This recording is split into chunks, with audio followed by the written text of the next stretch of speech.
আসসালামু আলাইকুম। কেমন আছেন সবাই? আশা করি যে যেখানে আছেন আল্লাহর রহমতে সবাই সুস্থ আছেন, ভালো আছেন। আমিও আলহামদুলিল্লাহ ভালো আছি। প্রতিদিন তো আর সব সহজ, সহজ এবং দৈনন্দিন জীবনের রেসিপি শেয়ার করি। তাই আজ একটু স্পেশাল রেসিপি করলাম। এটা অবশ্য আজকের রান্না না, গতকাল করেছি। গতকাল আমার খুব ইচ্ছে করছিল, আমাদের সবারই একটু বিশেষ কিছু খেতে ইচ্ছে করেছিল। তাই শুরু করলাম ফ্রাইড রাইস দিয়ে। ফ্রাইড রাইস করার জন্য আমি ১ম এই পরিমাণ মতো পোলাওর চাল দিয়ে ভাত রান্না করে পানি ঝরিয়ে ঠান্ডা করতে দিয়ে নিয়েছি।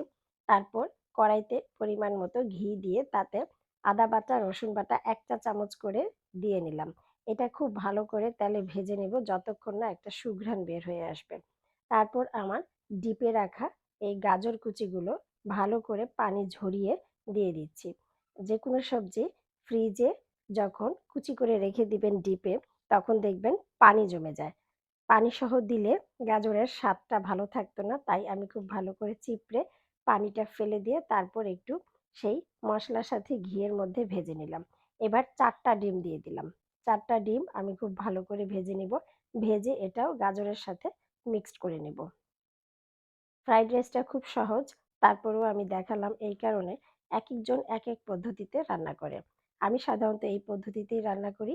তবে গেস্ট আসলে আমি ঘিয়ের পরিবর্তে বাটার ইউজ করি।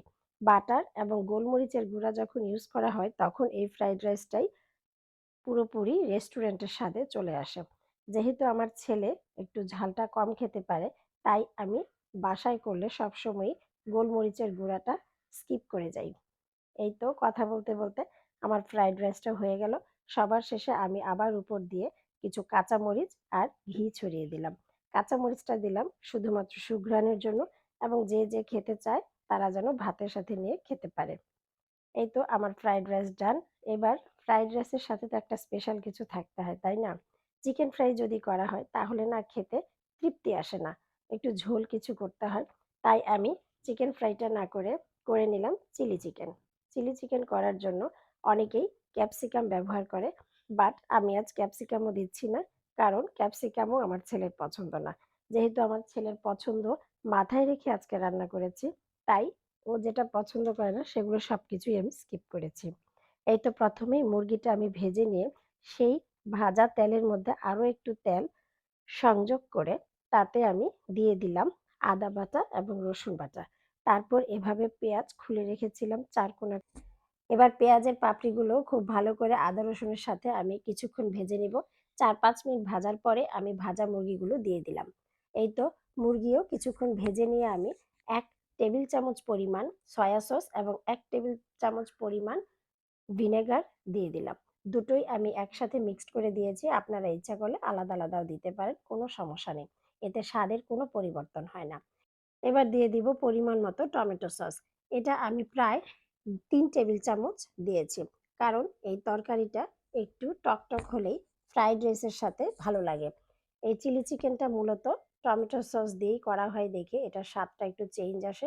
এই তো সবার শেষে আমি দিয়ে দিলাম পরিমাণ মতো লবণ। এবার একটা মেইন ইনগ্রিডিয়েন্টস সেটা হচ্ছে কর্নফ্লাওয়ার। এটাই আমার ভিডিও করতে স্কিপ হয়ে গিয়েছে। তার জন্য আমি দুঃখিত। কর্নফ্লাওয়ার আমি ১ গ্লাস পানিতে ১ চা চামচ পরিমাণ দিয়ে আমি মুরগিতে দিয়ে দিয়েছিলাম। এই তো আমার রান্না ডান। আমার ছেলে খুব মজা করে আনন্দ নিয়েই খেয়েছে। আমার ভিডিওগুলো ভালো লাগলে অবশ্যই আমার পেজে লাইক এবং ফলো দিতে ভুলবেন না। আমার ভিডিওগুলো ধৈর্য সহকারে দেখার জন্য আপনাদেরকে আন্তরিকভাবে ধন্যবাদ। আল্লাহ হাফেজ।